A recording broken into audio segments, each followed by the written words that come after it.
अस्सलाम वालेकुम। ये वीडियो नेक्स्ट 18 मंथ्स के लिए है जो कि ट्रांजिट हो रहा है राहु और केतु यानी नॉर्थ नोड और साउथ नोड का in the sign of Taurus and Scorpio. ये क्या होते हैं? ये दो पॉइंट्स होते हैं स्काई में। ये कोई प्लैनेट्स नहीं है। राहु और केतु कोई प्लैनेट्स नहीं होते। राहु और केतु एक दो पॉइंट्स होते हैं जिनसे इक्लिप्स क्रिएट होते हैं। ये स्काई के अंदर दो पॉइंट्स हैं, राहु और केतु। मिथोलॉजी की बात करें तो राहु एक ऐसा सांप है जिसका सिर्फ सर है और उसकी बॉडी नहीं है, और केतु टेल है जिसका सर नहीं है और उसकी बॉडी नहीं है। अगर हम इससे देखें तो राहु रिप्रेजेंट करता है हमारी डायरेक्शन को, क्योंकि जो हमारी हेड है इट टेक्स अ डायरेक्शन। तो राहु रिप्रेजेंट करता है the direction we will take in the life. अगर आपके नेटल चार्ट में राहु की जो प्लेसमेंट है वो आपको बताएगी कि आपकी लाइफ की डेस्टिनी क्या है और आपने किस तरफ जाना है। और नॉर्थ नोड यानी कि केतु डिफाइन करेगा कि आपकी पास्ट लाइफ के अंदर क्या था और अब आप उसको ऑलरेडी वो आपका कंफर्ट जोन है और अब आपको उस कंफर्ट जोन को छोड़ के अपने ग्रोथ की तरफ जाना होता है। तो राहु और केतु से डरने की जरूरत नहीं होती, क्योंकि राहु और Ketu are just the points in the sky जो कि आपके नेटल चार्ट या आपकी कुंडली के अंदर डिफाइन करते हैं आपकी डेस्टिनी को। नॉर्थ नोड की बात करें तो नॉर्थ नोड डिफाइन करता है हमारी ग्रोथ को, हमारी डेस्टिनी को, हमने कौन सी डायरेक्शन लेनी है। बिकॉज हमारा हेड ही यानी हम हेड से ही डिसाइड करते हैं कोई भी डायरेक्शन अगर हमें लेनी है। जो भी पाथ है वो हमने ट्रेवल करना है वो हमारे कुंडली के अंदर मेंशन होता है कि ये पाथ जो है वो आपका डेस्टिनी होगा। साउथ नोड इज समथिंग जैसे कि सेल्फ अनडूइंग। ये सैटर्न की तरह होता है, जैसे कि ये रिस्ट्रिक्ट करता है, ये लेट गो करता है, बर्न करता है यानी जलाता है पुरानी चीजों को जो आपका कंफर्ट जोन है, और आपको अपने साउथ नोड को छोड़ के अपने नॉर्थ नोड यानी केतु को छोड़ के अपने राहु की तरफ ट्रेवल करना होता है। अभी पिछले टाइम में जो शिफ्ट्स हुए हैं नोड वो हुए हैं स्कॉर्पियो और टॉरस एक्सिस के ऊपर। इससे पहले जो अगर आप बात करें तो ये राहु और केतु का जो एक्सिस था that was Gemini and Sagittarius.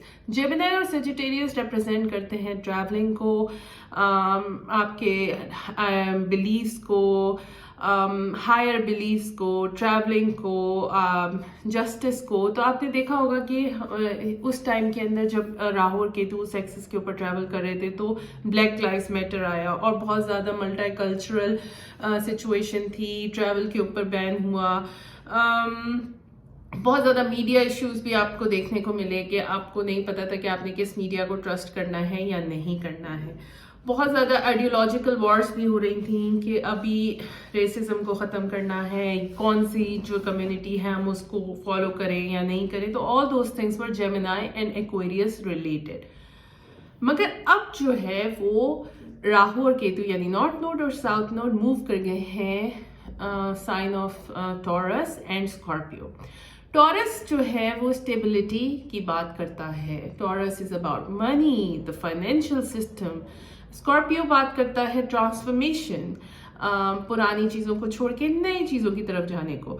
तो अगर हम बात करें कि किस तरीके से इम्पैक्ट करेगा तो इस साल और अगले 18 महीने तक जो मेन फोकस सबका रहेगा वो होगा सर्वाइवल पे और मनी पे, और हमारा रिलेशनशिप मनी के साथ और रिसोर्सेज के साथ क्या है उस पे।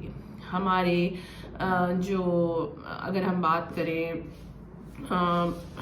द क्रॉप्स वी हैव, जो हम सब्जियां उगाते हैं, हमारा फूड, हमारे रिसोर्सेज, हमारी वैल्यूज क्या हैं, all those things come under this axis जो कि स्कॉर्पियो और टॉरस एक्सिस के ऊपर पाई जाती हैं।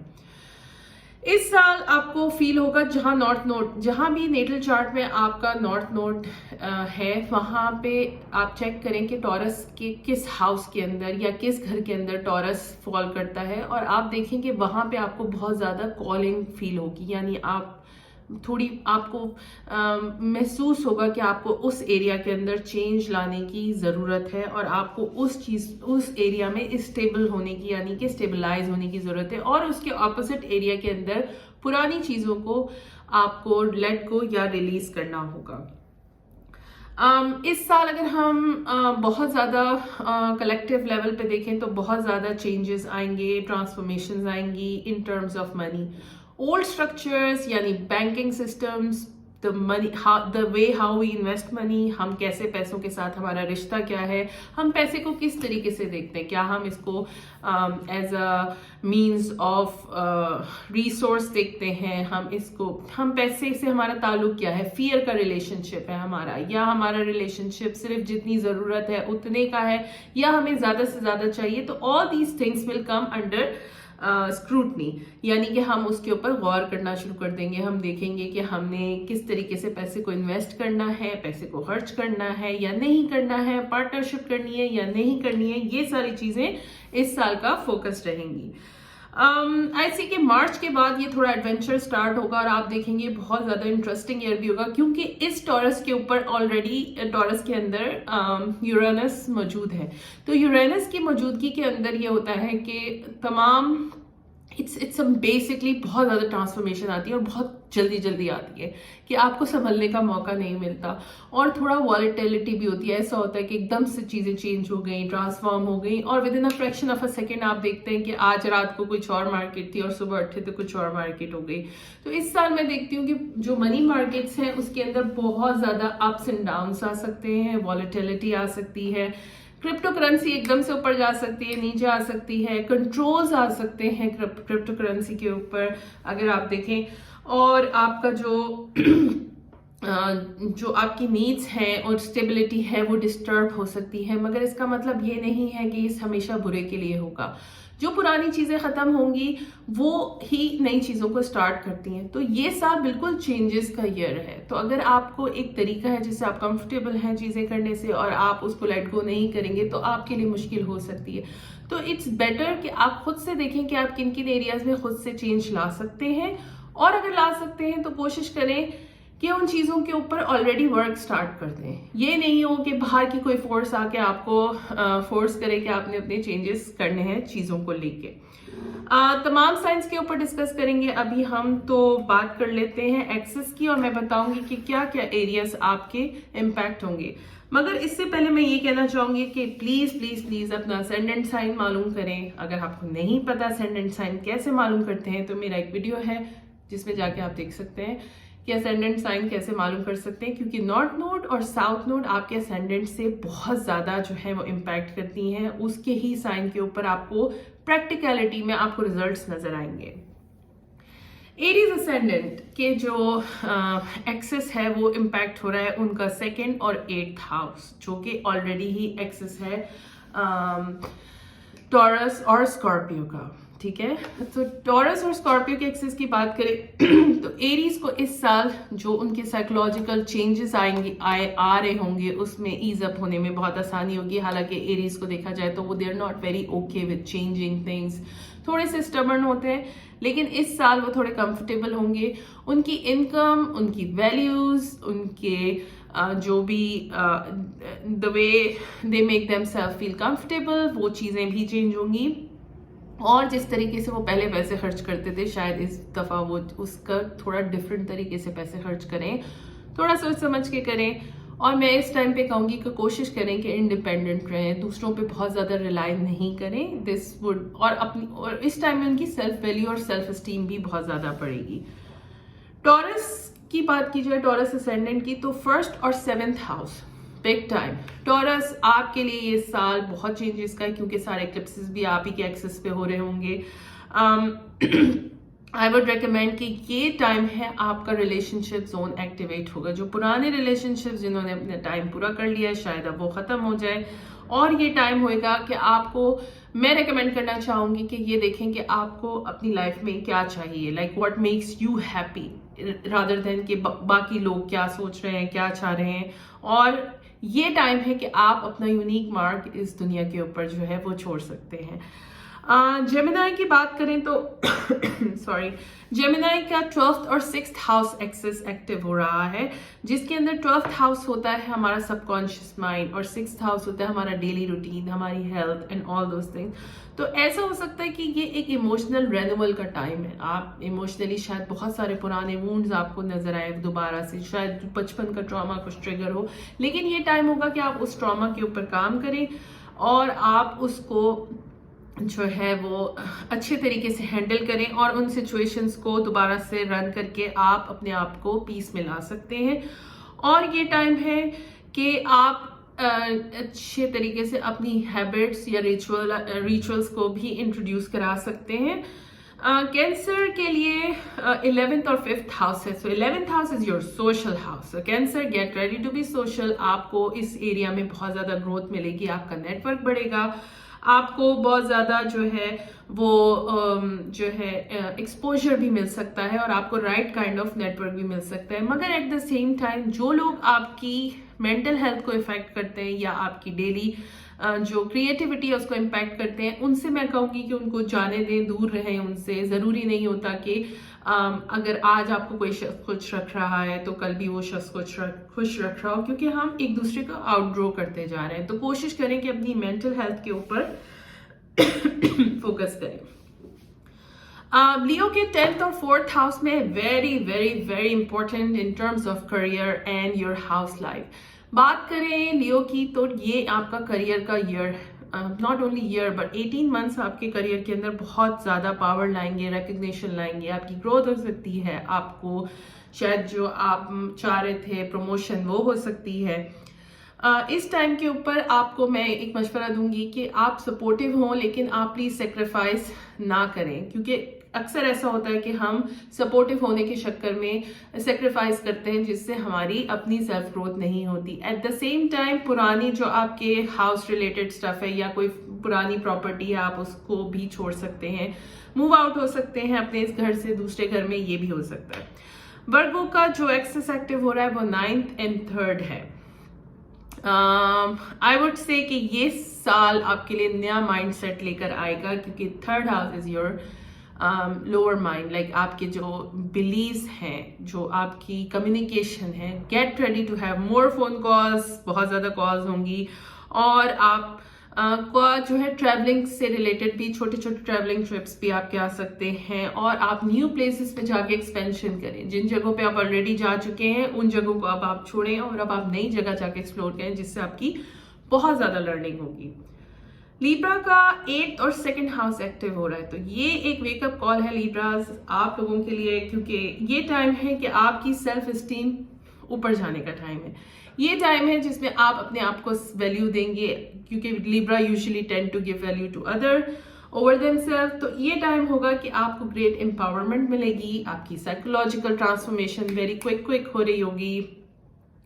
एट द सेम टाइम ये टाइम होगा जब आप इंडिपेंडेंट भी बन सकते हैं, एक्सट्रीमली अपने ऊपर ही रिलाई करके। स्कॉर्पियो की बात करें तो स्कॉर्पियो का 7th और 1st हाउस एक्टिव हो रहा है। इनके लिए क्वेश्चन होगा कि क्या ऐसा तो नहीं है कि आप अपने अंदर ही इतना सेट हो गए हैं कि आपको बाहर से किसी पार्टनर की ज़रूरत नहीं है।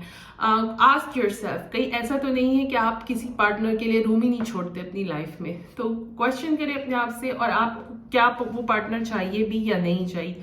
ये साल स्कॉर्पियो के लिए रिलेशनशिप्स के लिए बहुत इंपॉर्टेंट है, क्योंकि उनको मल्टीपल रिलेशनशिप्स भी मिल सकते हैं। मगर क्वेश्चन ये है कि स्कॉर्पियो प्लीज फाइंड आउट कि व्हाट मेक्स यू हैप्पी, और अपना मैच खुद से बनाएं और क्वालिटीज आइडेंटिफाई करें कि आप लाइफ पार्टनर में क्या क्वालिटीज देखना चाहते हैं। एट द सेम टाइम पुरानी जो स्किन है आपकी, जिससे आप आइडेंटिफाई करते हैं पुरानी सेल्फ से, आई वुड सजेस्ट कि उनमें से कुछ पार्ट्स आप आउटग्रो कर चुके हैं। इसकी एग्जाम्पल मैं आपको इस तरह दूंगी कि हम समझते हैं कि हम बहुत ज़िद्दी हैं, और समटाइम्स हम ज़िद्दी होने की ज़रूरत नहीं होती, मगर क्योंकि हम आइडेंटिफाई कर चुके हैं कि हम ज़िद्दी हैं तो हम ज़िद्दी ही रहेंगे। तो प्लीज़ आप उस पार्ट को लेट गो करके देखिए। फ्लेक्सिबल होने से अगर आपको फ़ायदा हो रहा है तो try to be flexible. Sagittarius का 6th और 12th हाउस एक्टिव हो रहा है। आई वुड से कि ये बहुत इंपॉर्टेंट एक्सेस होता है डेली रूटीन रिलेटेड।